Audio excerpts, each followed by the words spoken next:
പ്രിയപ്പെട്ട സുഹൃത്തുക്കളെ, യമനിൽ വധശിക്ഷ കാത്തു കഴിയുന്ന നിമിഷപ്രിയയുടെ മോചനത്തിന് വേണ്ടി നമ്മൾ മലയാളികൾ പരമാവധി ശ്രമിക്കുന്നുണ്ട്. രാജ്യത്തിന് ഒരുപക്ഷെ അവിടെ ശ്രമിക്കാൻ കുറച്ച് പരിധികളും പരിമിതികളും ഉണ്ട്. കാരണം നയതന്ത്ര ബന്ധങ്ങളൊന്നുമില്ല അവിടെ. ആ നിലയിൽ ഹൂത്തികളുമായിട്ടൊരു ബന്ധമോ മറ്റു കാര്യങ്ങളോ ഒന്നുമില്ല. അതുകൊണ്ട് തന്നെ നയതന്ത്ര ഗവൺമെന്റ് തലത്തിലുള്ള ബന്ധങ്ങൾ നടക്കില്ല.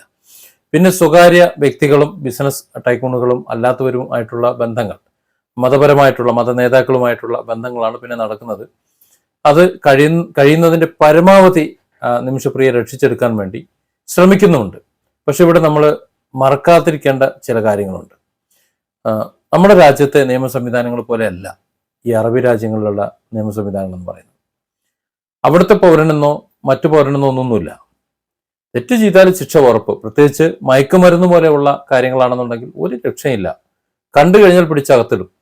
നമ്മൾ തെളിയിക്കണം, നിരപരാധിയാണെന്ന് തെളിയിക്കേണ്ടി വരും. അല്ലെങ്കിൽ വധശിക്ഷ ഉറപ്പാണ്. എത്രയോ നിരപരാധികൾ കുറ്റം എന്തെന്നറിയാതെ മരണപ്പെട്ടു പോകുന്നുണ്ട്. കാര്യം അവരുടെ കയ്യിൽ നിന്ന് മയക്കുമരുന്ന് പിടിച്ചിട്ടാണ്. ഇവിടെ നിന്ന് കൊണ്ടുപോകുന്നു. ആരിൽ നിന്നാണോ പഠിക്കുന്നത് അത് അവരറിഞ്ഞാലും അറിയാതെ ആയാലും അതിന് ഉത്തരവാദി അവരാണ്. അതുകൊണ്ട് തന്നെ അവർ ശിക്ഷയ്ക്ക് അർഹനാണ് എന്നതാണ് അവരുടെ നിലപാട്. എന്നതുപോലെ ചെയ്യുന്ന കുറ്റകൃത്യത്തിന്റെ രീതി അനുസരിച്ച് ശിക്ഷ കാഠിന്യവും കൂടും. ഇവിടെ നിമിഷപ്രിയയ്ക്ക് പ്രതികൂലമായി നിൽക്കുന്നത്, നിമിഷപ്രിയയ്ക്ക് വേണ്ടി സംസാരിക്കുന്ന യമൻ പൗരന്മാർ പലരും, ചിലരൊക്കെ നിമിഷപ്രിയയ്ക്ക് വേണ്ടി സംസാരിക്കാൻ തയ്യാറായി യമനിലെത്തിയിരുന്നു, വിദേശത്തു നിന്ന് എത്തിയിരുന്നു, ഒരു അഡ്വക്കേറ്റൊക്കെ എത്തിയിരുന്നു, വനിതാ അഡ്വക്കേറ്റൊക്കെ എത്തിയിരുന്നു. പക്ഷെ അവിടെ എത്തുമ്പോഴാണ് ചെയ്തിട്ടുള്ള ക്രൂരത അല്ലെങ്കിൽ ചെയ്തിട്ടുള്ള കുറ്റത്തിന്റെ തീവ്രത അവർക്ക് മനസ്സിലാകുന്നത്. നിമിഷപ്രിയ തലാലിനെ മയക്കുമരുന്ന് അമിത അളവിൽ കുത്തി വെച്ച് കൊലപ്പെടുത്തി. ഇത്രയും നമുക്കറിയാം. കൊലപ്പെടുത്തി എന്ന് പറയുമ്പോൾ കൊല്ലാൻ വേണ്ടിയിട്ടാണെങ്കിലും അല്ലെങ്കിലും കുത്തിവെച്ചു എന്നുള്ളത് ശരിയാണ്. മരണപ്പെട്ടു. പക്ഷെ പിന്നീട് 100-ലധികം കഷ്ണങ്ങളായി മുറിച്ച് ചാക്കിൽ കെട്ടി വാട്ടർ ടാങ്കിൽ ഇട്ടു എന്നുള്ളൊരു കുറ്റം അത് ക്രൂരമാണ്. അത് നിമിഷപ്രിയ ചെയ്തോ ഇല്ലയോ എന്ന് എനിക്കറിയില്ല. ചെയ്തില്ല എന്ന് ഞാൻ വിശ്വസിക്കുന്നു. അങ്ങനെയാണ് യമനിൽ നിന്ന് ചില കേന്ദ്രങ്ങളിൽ നിന്ന് നമുക്ക് നമ്മുടെ സുഹൃത്ത് ബന്ധങ്ങളിൽ നിന്ന് കിട്ടുന്ന വിവരം. പക്ഷെ മറിച്ചുള്ള വിവരം കിട്ടുന്നുണ്ട്. നിമിഷപ്രിയ അത്രത്തോളം ക്രൂരമായി പെരുമാറിയത് കൊണ്ടാണ് പലർക്കും ഇടപെടാൻ കഴിയാത്തത്.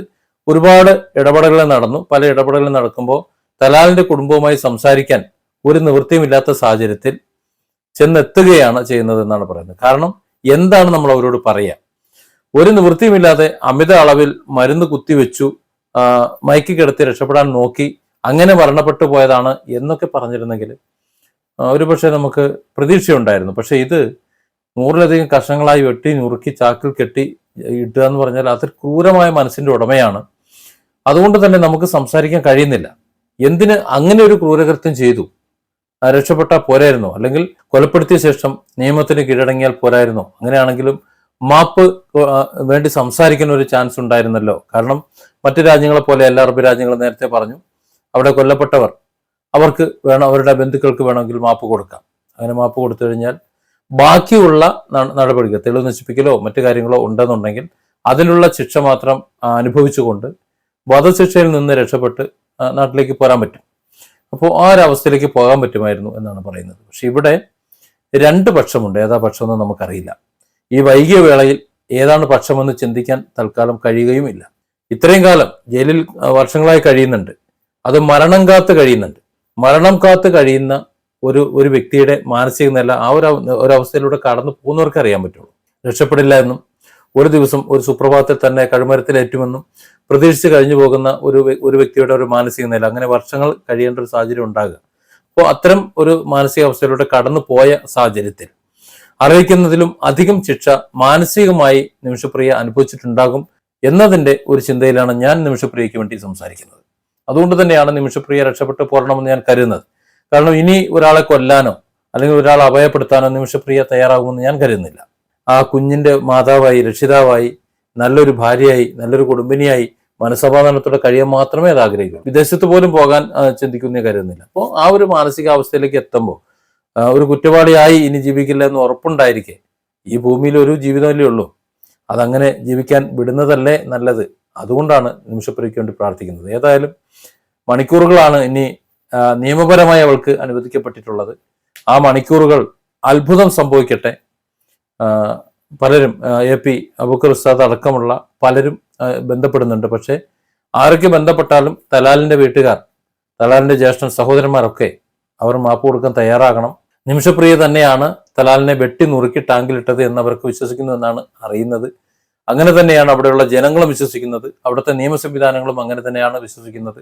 അതുകൊണ്ട് തന്നെയാണ് അത്ര ഈസിയായി എളുപ്പത്തിൽ ഇപ്പോൾ അബ്ദുറഹീമിന്റെ മോചനവുമായി ബന്ധപ്പെട്ട് സംസാരിച്ചതുപോലെ സംസാരിക്കാൻ കഴിയാത്തത്. എന്നാലും അവസാന മണിക്കൂറുകളിൽ ഒരു സ്ത്രീ എന്നുള്ള ഒരു പരിഗണനയിലും കൊടുത്ത്, ഒരു ചെറിയൊരു മോളുണ്ട്, ആ മോളുടെ ഒരു പ്രതീക്ഷ എന്നുള്ള ഒരു പരിഗണനയെങ്കിലും കൊടുത്ത്, ഒരു രാജ്യം മുഴുവൻ ഈ നിമിഷപ്രിയയ്ക്ക് വേണ്ടി ജീവന് വേണ്ടി പരിശ്രമിക്കുന്നുണ്ട്. യമൻ എന്ന ഒരു രാജ്യം ഒരല്പം പരിഗണന നൽകിയാൽ, അല്ലെങ്കിൽ തലാലിന്റെ കുടുംബം ഒരല്പം പരിഗണന നൽകിയാൽ, ഒരു രാജ്യത്തെ ഒരു വിഭാഗം ജനങ്ങളുടെ മുഴുവൻ പ്രാർത്ഥനയും അവർക്കുണ്ടാകും എന്നവർ മനസ്സിലാക്കിക്കൊണ്ടവരുടെ മനസ്സ് മാറട്ടെ. നിമിഷപ്രിയ മോചിക്കപ്പെട്ട് കേരളത്തിലേക്ക് തിരിച്ചെത്തട്ടെ എന്നാണ് ആഗ്രഹിക്കുന്നത്. ഇപ്പോൾ അതേ ആഗ്രഹിക്കാൻ പറ്റൂ. Different angles. Don't forget to subscribe and support this channel.